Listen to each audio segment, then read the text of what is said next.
IPL 2026కు సంబంధించి Mumbai Indians retain చేసుకున్న మరియు రిలీజ్ చేసిన ప్లేయర్స్ లిస్ట్ కనుక చూసుకుంటే, మొదటగా ముంబై ఇండియన్స్ రిటైన్ చేసుకున్న ప్లేయర్స్ లిస్ట్ కనుక చూసుకుంటే Hardik Pandya, Jasprit Bumrah, Suryakumar Yadav, Rohit Sharma, Tilak Varma, Deepak Chahar, నమాందీర్, Mayank Markande, Raj Angad Bawa, Ashwani Kumar, Robin Minz, Raghu Sharma, Shardul Thakur, Sherfane Rutherford, Trent Boult, Will Jacks, Mitchell Santner, A Ghazanfar, Ryan Rickelton, C బోచ్లను ముంబై ఇండియన్స్ రిటైన్ చేసుకోవడం జరిగింది.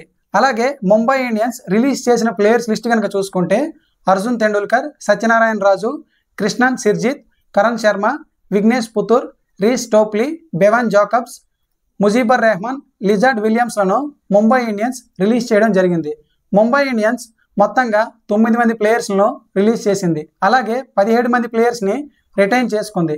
ఈ రిటెన్షన్స్ రిలీజెస్ తర్వాత ముంబై ఇండియన్స్ వద్ద ఇంకా 2.75 crores పర్స్ అయితే అవైలబుల్గా ఉంది. ముంబై ఇండియన్స్ ఇంకా 5 స్లాట్స్ అయితే ఫిల్ చేయాల్సి ఉంటుంది. ఇందులో ఒక ఓవర్సీస్ ప్లేయర్ని తీసుకోవాల్సి ఉంటుంది.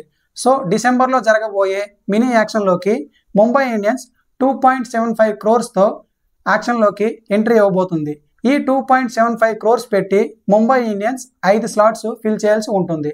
ఐపీఎల్ 2026కు సంబంధించి ముంబై ఇండియన్స్ యొక్క టాప్ రిటెన్షన్స్ కనుక చూసుకుంటే జస్ప్రీత్ బుమ్రా 18 కోట్లు, సూర్యకుమార్ యాదవ్ 16.35 కోట్లు, హార్దిక్ పాండ్యా 16.35 కోట్లు, Rohit Sharma 16.3 crores, Trent Boult 12.5 crores, Deepak Chahar 9.25 crores పెట్టి ముంబై ఇండియన్స్ రిటైన్ చేసుకోవడం జరిగింది.